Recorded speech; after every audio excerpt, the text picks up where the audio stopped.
ఇప్పుడు మీ మీద ట్రోల్స్ వస్తున్నాయి అంటే మీకు తెలుసు రాజకీయాల్లో ఉంటున్నాం అవును. కాబట్టి దెబ్బకి ఎదురు దెబ్బ ఖచ్చితంగా మనం అంటాం అనిపించుకోవాలి తప్పదు. బట్ ఫ్యామిలీ అనే వాళ్ళకి పిల్లలకి ఏం తెలుసు చాలా పాపం. కష్టంగా ఉంటది ఆ, కదా. మీకు వాళ్ళు వచ్చిన హట్ అయిపోతారు, trolls లో sensitive ఒక 2-3 అసలుకి జీర్ణించుకోలేంది డైజెస్ట్ అవ్వని విషయాలు అంటే ఏమని చెప్తారు అసలుకి? ఒకటి, నా బర్త్డే రోజు మా రెండో అన్నయ్య రాంప్రసాద్ రెడ్డి ఆ, నన్ను చిన్నప్పటి నుంచి ఎత్తుకొని స్కూల్ కి కాలేజీకి తీసుకెళ్లాడు. నేను హీరోయిన్ అయ్యాక నాతోనే లైఫ్ అంతా కూడా షూటింగ్స్ కి వచ్చేవాడు. సొంతం ఆయన ముద్దు పెడితే దాన్ని ఎంత వల్గర్ గా ట్రోల్ చేశారంటే అసలు ఏడుపు వచ్చేసింది నాకైతే. ఓకే.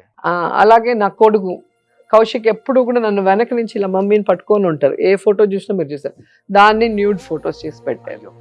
అసలు వాడు నాకు చెప్పలేక 1 వీక్ డిప్రెషన్లోకి వెళ్ళిపోయాడు. నాకు తెలియదు ఇవన్నీ, దానికి ఎవరో ఫ్రెండ్ పెట్టారంట. ఒకలాగా ఉన్నాడు వాడు, చాలా యాక్టివ్గా ఉంటాడు. నన్ను చూస్తే అసలు ఒక నిమిషం ఉండదు, మమ్మీ మమ్మీ మమ్మీ మమ్మీ అని ఉంటాడు. ఏం రా వీడు సైలెంట్గా ఉన్నాడే అని చెప్పి అడిగితే అప్పుడు చూపించాడు. మరి చెప్పాలి కదా నాన్న అంటే, నాకు ఎవరికి చెప్పాలో తెలియలేదు, ఎవరితో డిస్కస్ చేయాలో తెలియలేదు అన్నాడు. ఇప్పటికి మీ కళ్ళంబడి నీళ్ళు వస్తున్నాయండి.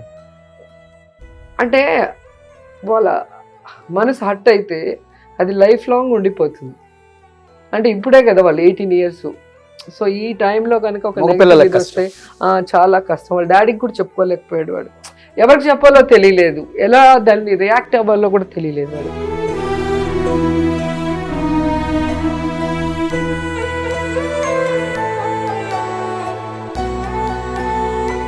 ఒక టైంలో అనిపించుంటది కదా రాజకీయాల్లో నుంచి వద్దు వెళ్ళిపోదాం అని అనిపించుంటది ఇవన్నీ చూసినప్పుడు ఫ్యామిలీకి? నాకు ఎప్పుడు అనిపిదండి, మీకు అనిపించదు? నాకు ఫ్యామిలీకి నేనేంటో ప్రూవ్ చేసుకోవాలి.